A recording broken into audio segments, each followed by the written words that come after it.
ये जो आप देख रहे हो ना, ये है G7 समिट जो अभी रिसेंटली एल्बर्टा कनाडा में हुई है।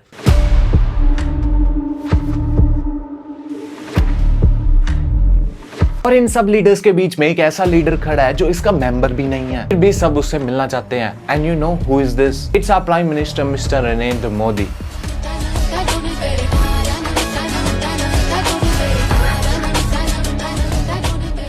सोशल मीडिया पे आपने मोदी और मेलोनी की मीम्स तो देखी ही होंगी। हैशटैग मेलोनी ट्रेंड कर रहा था, लोग मीम बना रहे थे, एडिट्स बना रहे थे और millions of views in videos पे डेली आ रहे थे। मेरी मॉम पूछ रही है कि तुम काम क्या करते हो? मैं गैंगस्टर। बट इस समिट में सिर्फ मीम्स नहीं बनते। यहाँ बात हुई चाइना की ग्रोइंग पावर की, रशिया यूक्रेन वॉर की, इजराइल ईरान टेंशन की, आर्टिफिशियल इंटेलिजेंस की, क्रिटिकल मिनरल्स की और ग्लोबल ट्रेड की। और एक ऐसा सवाल जो आज के टाइम पे पूरी दुनिया पूछ रही है, 21st सेंचुरी चाइना की होगी या इंडिया की? आज हम जानेंगे कि G7 समिट है क्या और ये बार बार इंडिया को एज अ गेस्ट क्यों बुला लेते हैं, और क्या G7 चाइना के खिलाफ प्लानिंग कर रहा है, और सबसे इंपॉर्टेंट क्वेश्चन, क्या इस G7 समिट से आम जनता को कोई इफेक्ट होगा? देखो, G7 ग्रुप्स में सिर्फ 7 कंट्रीज हैं, America, Canada, United kingdom, France, Italy and Japan, बस। लेकिन इनकी पावर देख लो, दुनिया की पॉपुलेशन का सिर्फ 10%, बट वर्ल्ड इकोनॉमी का more than 40%। Google, Apple, Microsoft, Amazon, BMW, Toyota जैसी जायंट्स इन्हीं की कंट्रीज से आते हैं। इसका मतलब है अगर ये कंट्रीज किसी टेक्नोलॉजी को सपोर्ट करें तो पूरी दुनिया उसी डायरेक्शन की तरफ जाना चाहती है, और वहीं दूसरी तरफ अगर ये कंट्री सैंक्शन लगा दे तो वर्ल्ड को इसका प्राइस करना पड़ सकता है। इसीलिए G7 को दुनिया का सबसे powerful political and economical summit माना जाता है। लेकिन यहाँ एक ट्विस्ट है, इन 7 देशों के बीच में एक ऐसा देश भी है जो इसका मेंबर भी नहीं है, बट फिर भी इसके बिना डिस्कशन हमेशा अधूरी लगती है। Yes, that's one and only India. India G7 group का मेंबर भी नहीं है, फिर भी हर साल उसको वहां पर इन्विटेशन मिल रहा है, क्योंकि इंडिया वर्ल्ड का मोस्ट पॉपुलस कंट्री है। इंडिया में मोर देन 1.4 बिलियन पीपल रहते हैं। इंडिया में more than 900 million internet users हैं। दुनिया का सबसे बड़ा यंग वर्कफोर्स है, और एक्सपर्ट्स मानते हैं कि इंडिया कुछ सालों में वर्ल्ड की 3rd लार्जेस्ट इकोनॉमी बन जाएगा। एक वक्त था जब इंडिया अमेरिका, चाइना, रशिया जैसे इकोनॉमिकल पावरफुल कंट्रीज से लोन लेता था अपना खर्चा चलाने के लिए, बट आज वही कंट्री रशिया, चाइना और अमेरिका जैसी कंट्रीज के साथ पार्टनरशिप में फर्म्स लॉन्च कर रहा है, स्कीम्स लॉन्च कर रहा है और पॉलिटिकल ग्रुप्स बना रहा है। आज अमेरिका अपनी कंपनीज इंडिया में खोलना चाहता है, यूरोप हमारे साथ फ्री ट्रेड चाहता है, जापान इंडिया में बिलियंस ऑफ डॉलर्स इन्वेस्ट कर रहा है, और दुनिया के बड़े बड़े सीईओज इंडिया को फ्यूचर ऑफ द वर्ल्ड कह रहे हैं। मतलब पहली बार इंडिया को दुनिया से ज्यादा दुनिया को इंडिया की जरूरत है।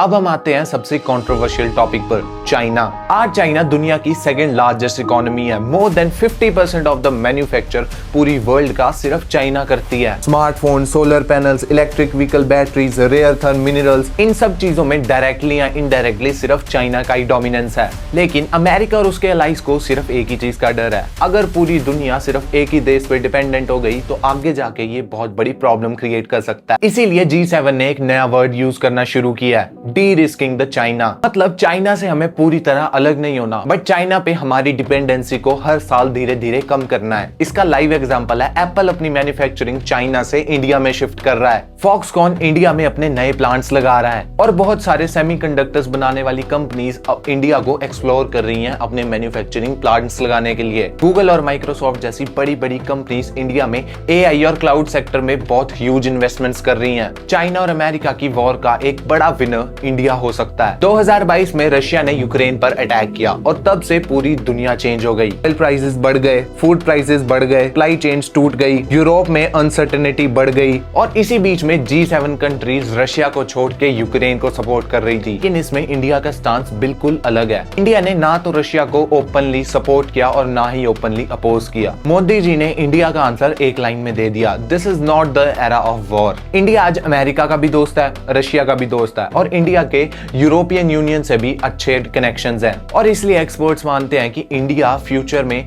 पीस ट्रीटी में बहुत ज्यादा हेल्प कर सकता है। और एक one of the major topics जिस पे इंडिया और बाकी सारी G7 कंट्रीज डिस्कस करेंगी वो है आर्टिफिशियल इंटेलिजेंस। आज अगर किसी चीज की रेस चल रही है तो वो है आर्टिफिशियल इंटेलिजेंस की। अमेरिका के पास गूगल है, ओपन AI है, माइक्रोसॉफ्ट है, चाइना के पास डीपसीक है, टेंसेंट है। वेरी शॉकिंगली इंडिया के पास अभी तक खुद का कोई भी AI प्लेटफॉर्म नहीं है।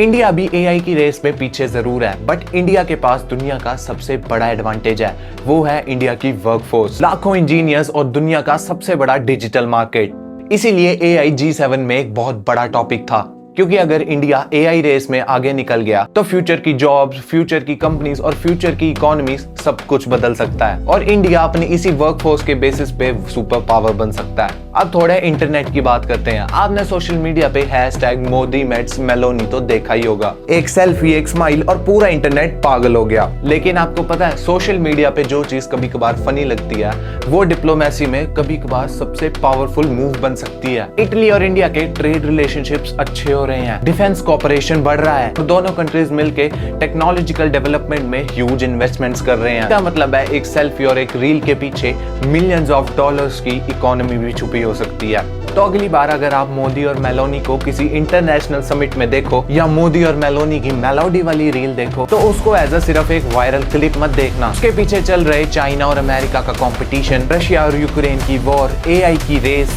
एनर्जी की पॉलिटिक्स और एक नया वर्ल्ड ऑर्डर देखना, जहां पर पहली बार अमेरिका, रशिया, चाइना और यूरोपियन यूनियन की कंट्रीज को इंडिया की जरूरत है। The real story of G7 is not about those 7 countries only. Now it's about only one country, and that's India. If you find my video informative, like the video and put a comment in the comment box.